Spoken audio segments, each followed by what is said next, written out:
Welcome back. A trio of North Carolina lawmakers urging Democratic Governor Josh Stein to deploy the National Guard in Charlotte, citing frustrations with persistent criminal activity. In a letter to the governor, they write, quote, "Recently, the city faced 8 homicides in 7 days. The murder rate in uptown Charlotte is now 200 times percent higher than it was a year ago. These are not just numbers. They represent North Carolinians whose lives have been lost or shattered by violent crime." It comes as President Donald Trump using the National Guard to bring attention to crime in cities like Washington, D.C., Memphis, Chicago, many others.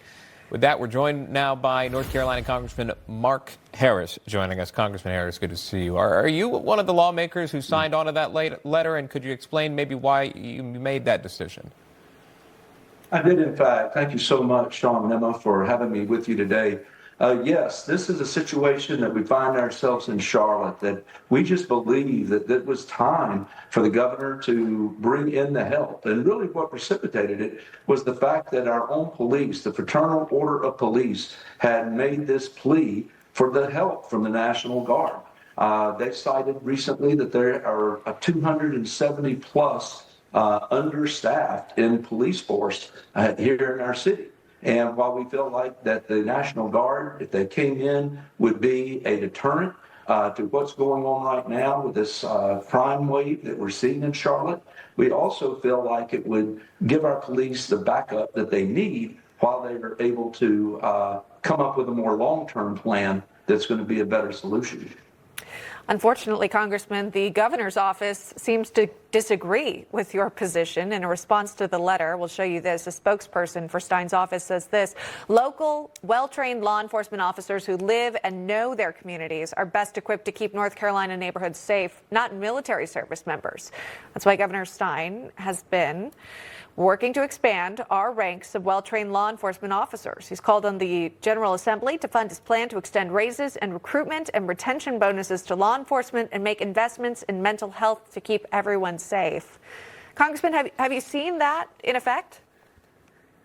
Well, the reality is no, we've not seen that. Those are great words and that is great intentions, but we all know that the road to hell is paved with great intentions.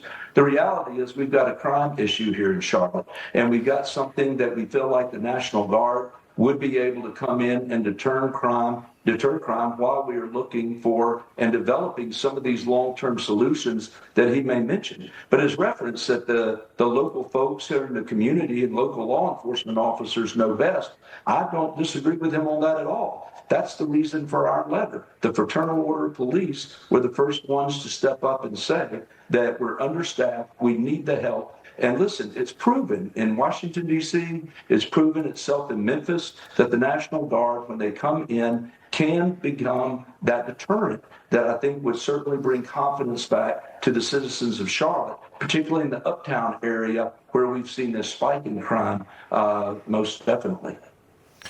I wanted to ask you about the shutdown, if I could. We just had Speaker Johnson speaking earlier about House Senate Democrats not coming across the aisle to pass the House CR, a clean CR.